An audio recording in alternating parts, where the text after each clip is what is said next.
So you guys have 4 games in 6 days. How does that change the way you prepare?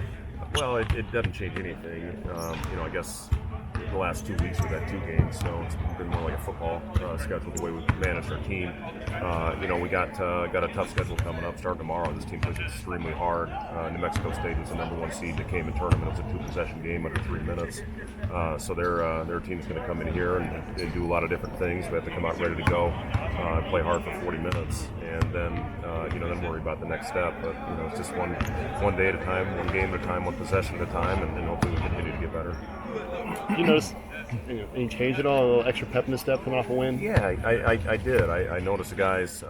It is sometimes getting that first one is something that you can build on, obviously from a confidence standpoint.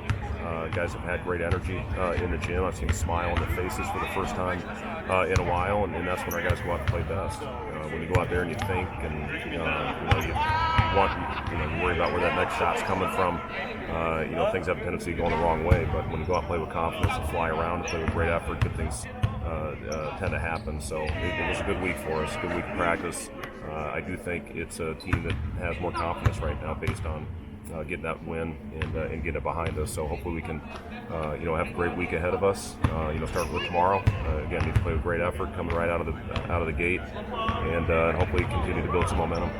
Was it intentional to set the schedule up like you have, space those first few games apart, and then kind of get into it more? No, not really. It's just kind of how the schedule worked.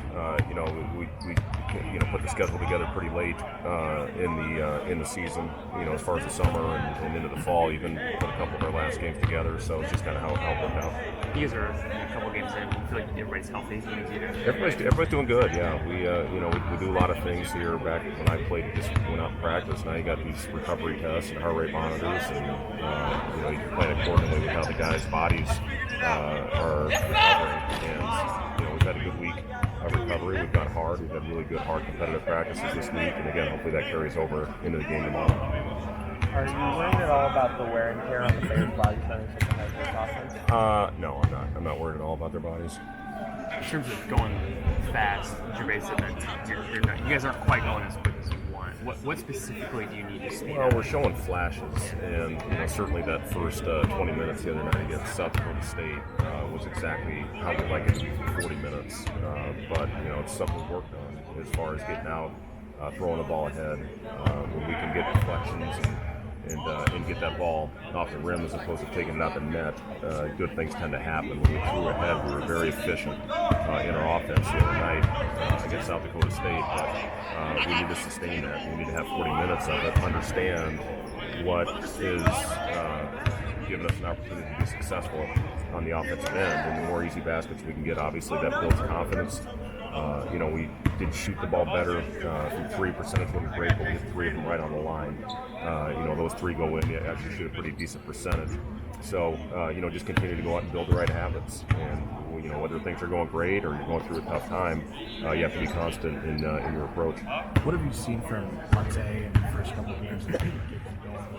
Well, I've seen him have a 7 for 10 day in practice from 3. Yesterday he was 6 to 7 from 3. Mate, in my opinion, he's just one game away from seeing that ball go in the hoop to get him to take off. He's playing really well in practice. We need to continue to try to find him to get him going. We ran a couple plays ATO to try to get him shots. But as a guy that went through plenty of struggles in his life, sometimes it just takes that one game to see that ball going through the hoop to get you going. Are there any analytics that you really try and pay attention to early in the season, or you just do you believe in that kind of stuff? Yeah, I do. I believe in analytics. Every game I look at where we're getting our shots and also defensively where we're giving them up. And that's a big part of if you win that shot chart battle, generally you have a pretty good chance of winning the game. We had a very good. Again, those 3 shots in the line didn't help, but we're trying to get that thing in the restricted area or create open threes. And I am confident this group is one game away from having a really good shooting night because we've had them in practice. I've seen this team do it, and I know we're capable. So hopefully we continue to create good looks. And the percentages hopefully will go up. But we look at a lot of analytics and then again with where the teams were playing against, the ball did get to paint way too many times against South Dakota State, especially in the second half. So the things that we did well in the first half, rebound, getting stops, rebounding the ball, throwing ahead.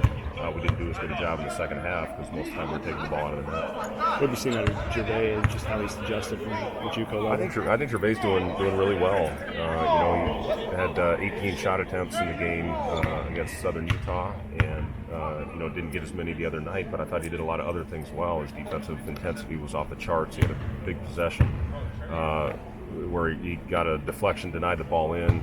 Cam got it through ahead to him.